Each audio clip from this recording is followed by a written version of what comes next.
Glória a Deus. Aleluia, Jesus. Amém? Amém, Jesus. Glória a Deus. Como eu estava dizendo, que independente da nossa caminhada no Evangelho, e sabemos que a caminhada do Evangelho não é um mar de rosa, e a vida com Deus não é como um algodão doce. A gente está acostumado a ouvir um Evangelho que Deus é amor, tudo no nome do amor. Mas é uma verdade que Deus é amor. É 1 João 4,8, no finalzinho do versículo, diz lá que Deus é amor. E as características desse Deus, em Joel 2, versículo 13, pois ele é misericordioso e compassivo, muito paciente e cheio de amor. Então é uma verdade. Deus realmente é amor. E para uma reflexão aqui nesta noite, porque eu não prego para ninguém pular e ninguém dar glória. Glorifica o Senhor aquele que reconhece que Ele é digno de toda honra e de toda glória e de todo louvor. Glória a Deus. Eu quero ressaltar, não os irmãos, mas a igreja de Cristo. A igreja de Cristo. A igreja que Ele comprou com o seu sangue. O preço que foi pago. Para que eu e você, eu não me retiro. Porque a palavra corta em mim primeiro. Para que nós, como igreja de Cristo, venha refletir no amor de Deus por mim e por vocês. Em João 3,16, o texto alto da Bíblia, que todos nós conhecemos. João 3,16 ao 18, diz que Deus amou o mundo de tal maneira que deu seu Filho unigênito, para todo que nele crê não pereça, mas tenha a vida eterna. Deus não enviou o seu mundo para condenar o mundo, mas por meio dele salvá-lo. E o meio de salvação é esta: quem nele crê não está condenado, mas quem não crê já está condenado, porque não crê no Filho unigênito de Deus. Eu quero ressaltar o texto que verdadeiramente Deus é amor e nos ama. E a maior prova, Ele entregou o seu Filho unigênito. E nós sabemos aqui que ninguém é capaz de entregar o seu Filho por amor ao próximo. Por isso que verdadeiramente Deus é amor. E a maior prova foi o seu Filho.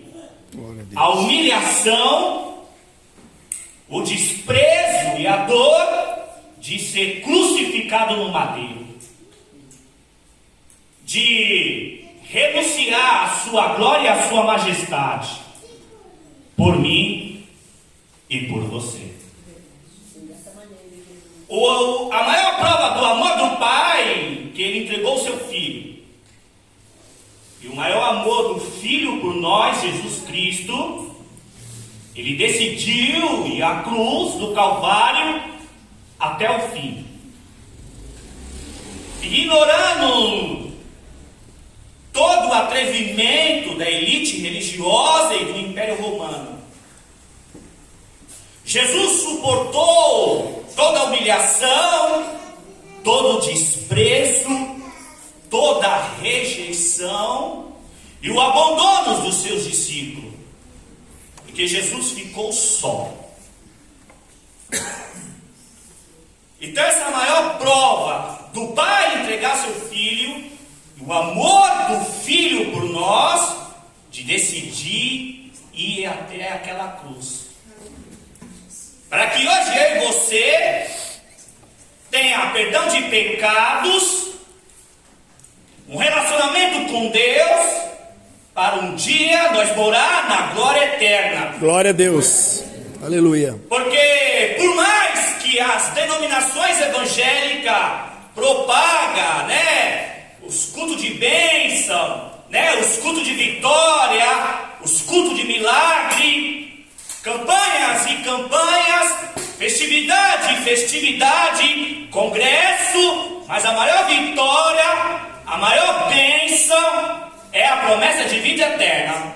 Aleluia. Glória a De Deus. João capítulo 14, os 3 primeiros versículos, Jesus fez uma promessa: não temas, mas creia em Deus e também creia em mim.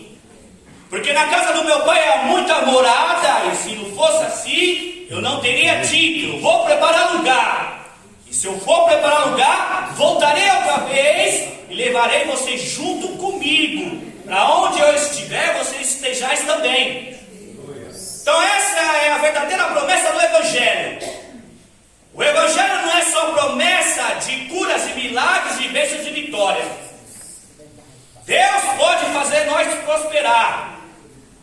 Deus opera milagres e maravilha, mas o maior intuito de Deus é para levar nós ao arrependimento, para que nós tenhamos relacionamento com o Senhor e um dia estar na glória eternamente. Essa é a maior promessa e preocupação de Deus. Não que Deus não procura se preocupar com as nossas necessidades. Deus se preocupa sim, Ele supre. A maior prova é João capítulo 6, a partir do versículo 25, como do prefácio do texto diz que Ele é o verdadeiro pão da vida. E multidões seguiam Ele, mais de 5.000 homens, fora mulheres e crianças. E Jesus se preocupou com aquela multidão, porque tinha dias que eles não tinham comido e nem bebido nada. E quando Jesus coloca os discípulos à prova, arranja alguma coisa e dá para comer, alimenta este povo. E a única coisa que eles encontraram, a partir do versículo 7, João capítulo 6, a partir do versículo 25 em diante, um garoto que no seu cesto tinha 5 pães e 2 peixinhos. Os irmãos sabem das histórias. Jesus ora, agradece, multiplica e alimenta aquela multidão. Então verdadeiramente Deus se preocupa com as nossas necessidades. Mas Jesus não está só preocupado em suprir as nossas necessidades. Deus não quer só operar maravilhas e milagres. Deus não quer só abençoar, mas Deus quer salvar. Aleluia. Glória a Deus. E o tempo é esse que se chama agora. Porque os sinais do fim dos tempos está venente diante dos nossos olhos. Verdade. Só não enxerga quem não lê Bíblia. Quem não estar atento é porque não lê a palavra de Deus. E tudo o que está acontecendo no mundo é sinais da volta de Jesus. É só ler Mateus 24, a partir do versículo 4 em diante. Os sinais estão aí. Guerra, rumores de guerra, fome, terremoto, peste, crise política, crise religiosa. E o amor da humanidade um pelos outros já se esfriará. Porque hoje o ser humano não pensa mais no próximo. E hoje o ser humano dá mais valor aos bens materiais do que o próprio ser humano. Em Mateus 24:12 diz que devido ao aumento da maldade, o aumento da iniquidade, o amor de muito esfriará. E no versículo 13 diz que aquele que perseverar até o fim, este será salvo. A salvação em Cristo Jesus é para aqueles que perseveram em Cristo Jesus. Aleluia. E perseverar não é fácil. Porque Mateus 11, versículo 12, desde os dias de João Batista até os dias de hoje, o reino do céu é tomado à força, e quem usa da força se apoderar dele. Então indica que não tem facilidade, não tem atalho, não tem caminho fácil, não tem porta larga. É Mateus 7, versículo 13 e 14. Entrai pela porta estreita, apertado é o caminho, mas são poucos que entram por ela. Entrai pela porta larga, amplo é o caminho, muitos que entram por ela, mas levam à perdição. O único caminho que leva para o céu é a porta estreita e o caminho apertado. Porque o Evangelho de Cristo não tem facilidade, não tem atalho e não tem receita mágica. Eu e você vai ter que lutar. Enquanto nós estiver aqui nessa terra, eu e você temos que lutar para obter a vida eterna. Aleluia. Mas por quê? Jesus fala em Mateus 16, 24, quem quiser me seguir, quem quiser me acompanhar, negue a si mesmo, toma a sua cruz, siga-me. Aleluia. E não é fácil. Glória a Deus. Aleluia. Deus poderoso, aleluia. Por que, pregador, negar a si mesmo? Começa por Jesus dando exemplo. Lembra que Jesus é amor e nos ama. Mas Jesus, como Filho de Deus e o verdadeiro Deus, ele renunciou à sua divindade, à sua majestade, à sua glória e o seu reino. Ele se fez homem, carne e osso e sangue igual a nós. João 1,14, aquele que era a palavra tornou-se carne e viveu entre nós, e vimos a sua glória, a glória do unigênito, vindo do Pai, cheio de graça e de verdade. Aleluia. Agora o exemplo de Jesus, do contexto de Mateus 16, 24, quer me acompanhar? Quer me seguir? Nega a si mesmo, toma a sua cruz e siga-me. O apóstolo Paulo em Filipenses, no capítulo 2, a partir do versículo 5 ao 8, ele diz que seja a atitude de vocês a mesma de Cristo Jesus, que embora sendo Deus, não quis ser igual a Deus, era algo que devia se apegar-se, mas esvaziou de si mesmo, vindo a ser servo, tornando semelhante aos homens. E achado na forma humana, se humilhou a si mesmo e foi obediente até a morte e morte de cruz. Por isso que Jesus falou, quer me acompanhar, quer me seguir, negue a si mesmo, toma a sua cruz e siga-me. Sabe o que Jesus está dizendo? Se você entregou a sua vida a Cristo, você não vive mais para si mesmo, mas você vive para aquele que morreu e ressuscitou, que é Cristo. Então você vai levar uma vida diante de Deus conforme a sua palavra. A gente não pode levar uma vida com Deus, seguir a Cristo da maneira que nós quer, da maneira que nós pensamos ou da maneira que nós achamos. O que rege a vida do crente, o que rege um padrão de uma igreja, é a palavra de Deus. Por isso que o Evangelho não é fácil. Por isso que requer renúncia. Então nossas vidas em Cristo tem que ser baseado na palavra. E não o que nós achamos, ou o que pensamos. É a palavra que rege a vida do crente. É a palavra que é o manual da vida cristã, que rege uma congregação. A congregação tem que ser dirigida pela palavra. Então o Evangelho tem que ser pregado e a palavra tem que ser instruído. Porque vida cristã e vida no Evangelho tem que ter praticidade de vida. Ou seja, o Evangelho é para ser vivido e o cristianismo é para ser praticado. Se nós não obedecemos o Evangelho e se nós não praticamos o cristianismo, a nossa vida é uma mentira. Passamos apenas a ser um religioso e nada mais.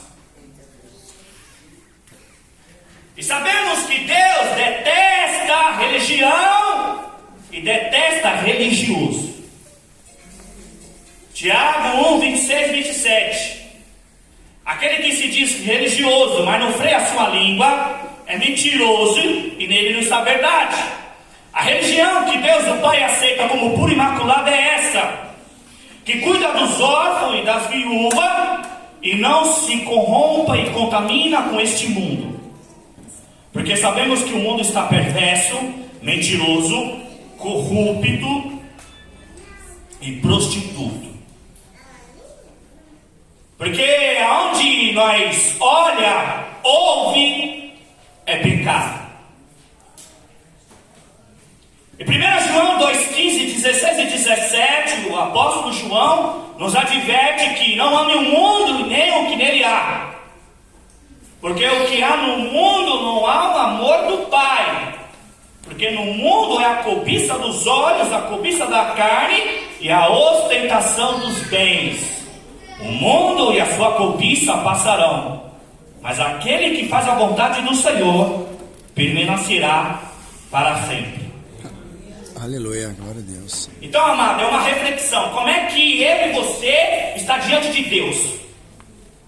Como é que eu e você levamos uma vida com Deus? Porque ser cristão não basta só estar dentro de uma congregação. Porque qual é o sentido do Evangelho e do cristianismo? Qual é o sentido de nós estar aqui hoje num culto de adoração ao Senhor? Já se questionou?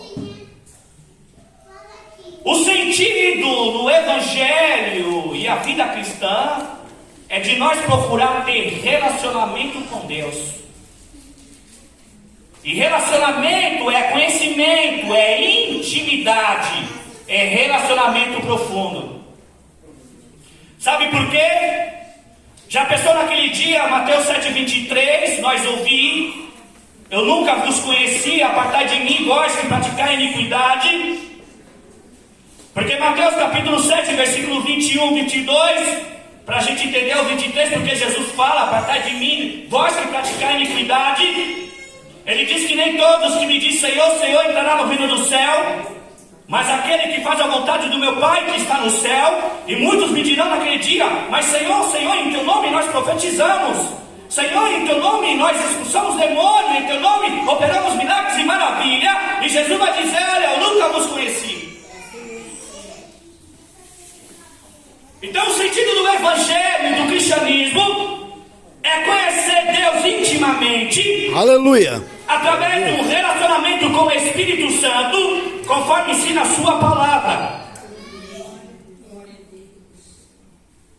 Então temos que fazer uma reflexão. Será que estamos adorando o verdadeiro Deus?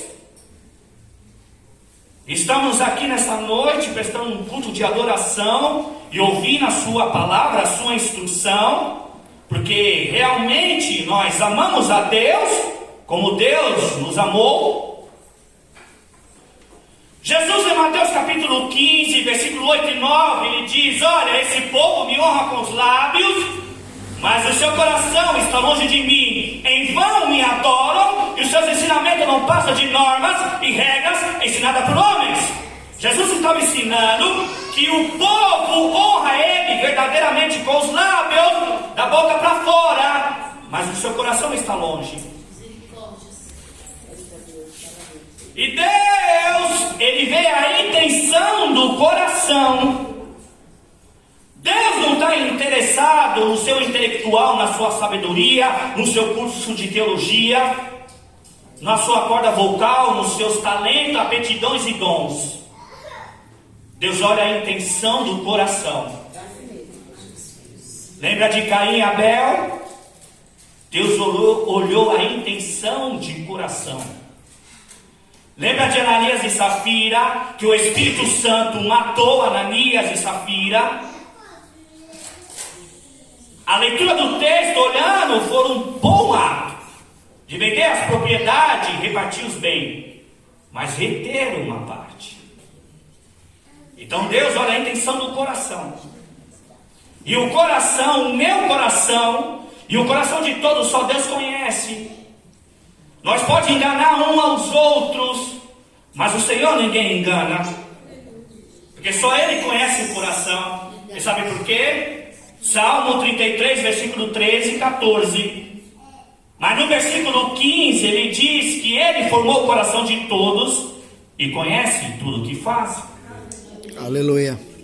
Amados, da mesma forma que 1 Pedro 5, 8, que diz que Satanás está ao nosso redor, rugindo como leão, procurando a quem possa tragar, ou seja, o inimigo das nossas almas, observa a nossa vida. Deus também observa. Deus olha a intenção do coração quando nós prestamos um culto a Ele, adoramos e ministrando a Sua palavra. Deus vê a intenção do nosso coração em prol do trabalho do Seu reino. Nada vai escapar aos olhos de Deus. Ou seja, naquele grande dia prestaremos conta diante dEle. Porque Romanos 14, 12 diz que cada um de nós prestará conta de si mesmo a Deus. E o julgamento começa primeiro pela casa de Deus. 1 Pedro 4,17, que o julgamento começa primeiro conosco. E se começa primeiramente conosco, qual será o fim daqueles que desobedecem o Evangelho de Deus? Amados, em 2 Coríntios 5,10, todos nós comparecemos perante o tribunal de Cristo, para que cada um receba as obras praticadas por meio do corpo, quer sejam boas, quer sejam más. Deus observa cada um de nós. Salmo 33, versículo 13 e 14. Dos céus olha o Senhor e vê toda a humanidade, e do seu trono Ele contempla todos os habitantes da terra. Deus nem se levanta do trono para observar a terra. Por isso que Isaías 40, 22 diz: vocês não sabem, nunca ouviram falar? O Senhor é aquele que assenta em seu trono acima da cúpula da terra, cuja nós seres humanos somos pequenos como um gafanhoto diante dos seus olhos. Aleluia. Em Provérbios 15, 3 diz que os olhos do Senhor estão sobre a terra, observando os maus e os bens. Se nós levamos uma vida no Evangelho, só caminhando para os desejos da carne, Deus está nos vendo, Deus está nos observando. Se nós levamos uma vida com Deus, procurando as coisas do Espírito, procurar ler a palavra, meditar, aplicar a palavra na nossa vida, se nós procuramos relacionamento com o Espírito Santo através da oração, Deus também está nos vendo, Deus também está contemplando. E não importa quanto tempo você está no Evangelho, se é 1 ano, se é 5, se é 10, se é 20. Hebreus 4,13 diz que nada em toda a criação está oculto diante dos olhos de Deus. Tudo está descoberto e oposto diante dos olhos daquele que havemos prestar conta. Lucas 12,2 diz: não há nada que seja escondido que não venha a ser revelado, ou oculto que não venha a tornar conhecido. O profeta Daniel 2,22, ele diz que ele revela coisas profundas e ocultas, conhece quem já está em trevas e com ele mora a luz. Aleluia. Deus conhece cada um de nós, amados. Aleluia. Eu sei que nesse momento é difícil dar glória, porque a palavra, ela nos confronta. Hebreus 4,12 diz que a palavra de Deus ela é viva e eficaz, é mais afiada que a espada de 2 gumes. Ela penetra até o ponto de dividir alma e espírito, juntas e medula, e ela é apta para discernir ou julgar os maus pensamentos e as intenções do coração. Você sabe por quê? Você sabe o que há no coração do homem? Em Mateus 15, versículo 19 diz, é Jesus no texto, Mateus capítulo 15, versículo 19 e 20. Pois do coração saem os maus pensamentos, imoralidade sexual, impureza, paixão, desejo mal, ganância, roubo, adultério. E são essas coisas que tornam o homem impuro. E a única maneira de eu e você limpar o coração é entregar ao Senhor. Aí você vai entender Salomão em Provérbios 4, 23. Acima de tudo, guarda o teu coração, porque deles procede a saída da vida. Não confie em seu coração. Jeremias 17, 9 diz que o coração é mais enganoso que qualquer outra coisa. É uma doença incurável. E quem é capaz de compreendê-la? Na continuação do texto de Jeremias 17, versículo 10. Eu, o Senhor, que sonda a mente e os coração, para recompensar cada um conforme a sua conduta, conforme as suas obras. Glória Então a Deus. nós podemos confiar no nosso coração. Aleluia. Temos que limpar o nosso coração conforme a palavra. Porque quando nós olhamos a palavra, a palavra ela é um espelho. A palavra é como se fosse um raio-x, que ela mostra como é que está a minha vida e a sua vida perante a Deus. É através da palavra que eu e você vai corrigindo a nossa rota no caminho de Deus. Tiago 1,22 diz: seja praticante da palavra e não apenas ouvinte, enganando a si mesmo. O próprio texto responde: se conhecemos, se pregamos, se ensinamos, mas a gente não obedecemos, não praticamos, não vivemos, mas enganamos a nós mesmos. Tiago 1, 23 e 24 e 25, Tiago fala que aquele que ouve essas palavras e põe em prática é semelhante ao homem que olha no espelho e vê sua face, e depois de olhar para sua face, logo sai e esquece a si mesmo. Mas o homem que observa atentamente a palavra do livro da lei, não se esquecendo do que ouviu, mas praticando, será feliz em tudo o que fizer. Então temos que obedecer a palavra, temos que praticar a palavra, temos que obedecer a palavra, porque a vida eterna, Jesus em João 8,51 ele diz: olha, aquele que ouve essas minhas palavras jamais verá morte. Provérbios 4,4 diz: apega minhas palavras, obedeça os meus mandamentos, e você terá vida. Aleluia. Só tem vida eterna em Cristo Jesus aquele que vive a palavra. Eu e você só pode ter Jesus na vida, e a gente só pode declarar esse amor por Deus se nós obedecermos a palavra. A maior prova que eu e você amamos a Jesus é quando nós obedecemos a palavra. João 14, 21. Quem tem meus mandamentos e os guarda é este que me ama. João 14, 23. Aquele que me ama guarda a minha palavra. E essas palavras não são minhas, são do meu Pai, a que me enviou. Então Jesus é bem claro. O amor por Deus não é paixão, não é sentimento, é obediência. Obediência. Aleluia. E é isso que a igreja de Cristo tem que refletir nesses últimos dias. Louvado seja Deus. Porque os dias são próximos. Jesus está para voltar. Eu e você quer subir com Ele na glória?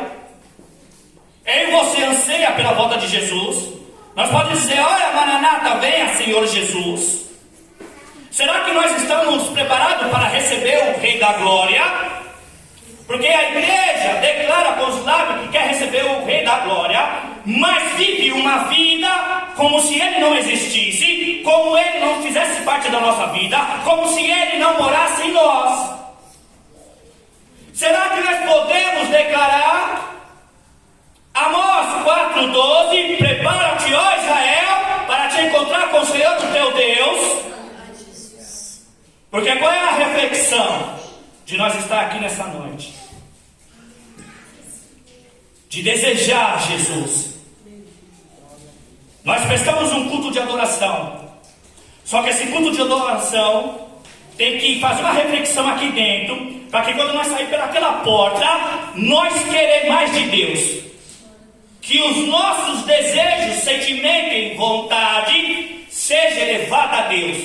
Ou seja, eu quero mais Deus.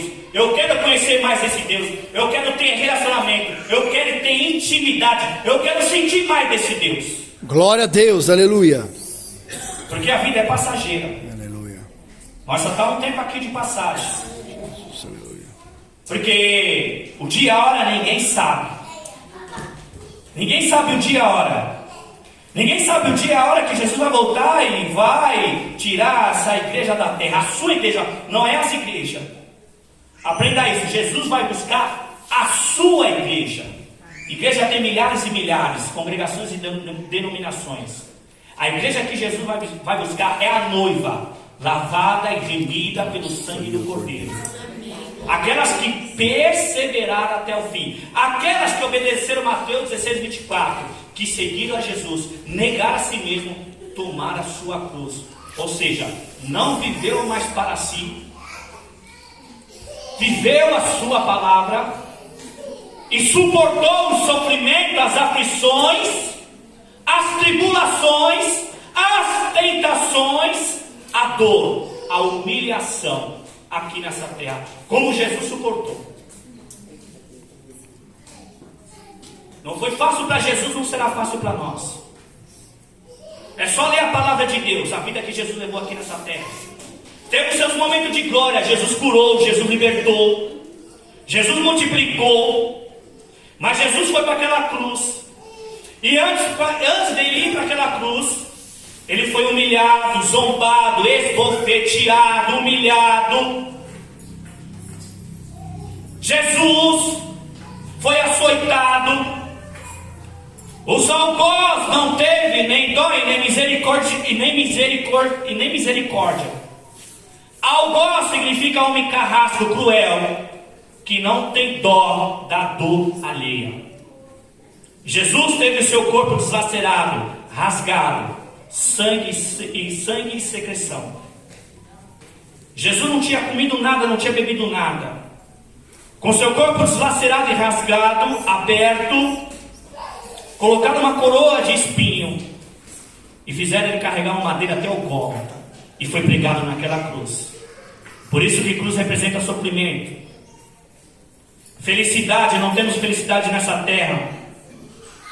Nós temos momentos momentâneos. Da mesma forma que nós temos momentos de decepção, de desilusão, de tristeza e de dor. Lembra do Salmo 37, versículo 5? Que o choro pode durar uma noite, mas a alegria vem da manhã. Felicidade eterna é só no céu, meus irmãos. Aqui nessa terra, eu e você temos que lutar, temos que perseverar. E para encerrar, Jesus em Lucas 21, 19, ele diz, é perseverando que nós obteremos a vida. E ele fala de vida eterna, não é a vida nessa terra. Todos nós sabemos que um dia nós partiremos. Eclesiastes 9:12 diz que, além do mais, ninguém sabe a nossa hora, ou seja, a hora da partida aqui na terra. E da mesma forma que nós também não sabemos que quando Jesus vai vir buscar a sua igreja, eu e você temos que estar preparados. E a preparação é daqui de agora. A preparação é agora, enquanto tem vida. Aleluia. Porque depois que partiu para a morte, já foi traçado o seu destino. Porque Hebreus 9:27 está ordenado o homem morrer uma só vez, depois disso segue-se o juízo. Então esse é o momento da gente fazer uma reflexão com a nossa vida cristã. Aleluia. Consertar algumas coisas. Aleluia, Jesus. Glória a Deus. Ver a medida que nós se relacionamos com Deus. Amém, Jesus. Ver como é que está a nossa vida cristã. Porque Jesus aqui na terra, ele foi cordeiro. Ele foi advogado. Quando Jesus vir, é o que diz em Apocalipse 1:5, o leão da tribo de Judá que vai julgar. Tiago 4:12, existe um só legislador e juiz, aquele que pode julgar, salvar e destruir. Jesus não vai vir como um cordeiro, Jesus vai vir como um leão. Aleluia. E Jesus vai vir com justiça. Aleluia. com julgamento. Aleluia. Salmo 7, versículo 12. Ao homem que não se arrepende, Deus afia a sua espada, o arma e o aponta. O amor de Deus nos constrange. Sabe por quê? 2 Coríntios capítulo 5, versículo 14 e 15. O amor de Cristo nos constrange, porque sabemos que um morreu por todos. Por todos. Logo todos morreram. Ele morreu por todos. Por todos. Para aqueles que vivem, os que vivem, nós, os que vivem, já não vivem mais para si mesmo, mas vivem para aquele que por eles morreu e ressuscitou, que é Cristo. Por isso que o amor dele nos constrange. Porque se nós entregamos a vida ao Senhor, vamos viver para o Senhor. É como diz o apóstolo Paulo, Gálatas 2:20: fui crucificado com Cristo, já não vivo mais eu, mas Cristo vive em mim. A vida que agora eu vivo no corpo, eu vivo pela fé, ou seja, a palavra, no Filho de Deus que me amou e se entregou por mim. O amor de Cristo nos constrange. Lucas 21:19: é perseverando que vocês obterão a vida. Mas qual é a perseverança que Jesus fala? Apocalipse 14:12: aqui está a perseverança dos santos, os que obedecem o Evangelho de Deus e permanecem fiel a Jesus. Amém, meus irmãos? Amém. Até aqui, que todos nós saiam com essa reflexão. Glória a Deus. Aleluia. Jesus, Ele nos ama e é amor. Mas a gente também temos que amar. E a única forma de amor que Deus nos reconhece é quando nós obedecemos, vivemos e praticamos a sua palavra. Amém? Assim eu agradeço a minha oportunidade, em nome de Jesus. Glória a Deus. Aleluia. Louvado seja Deus. Aleluia.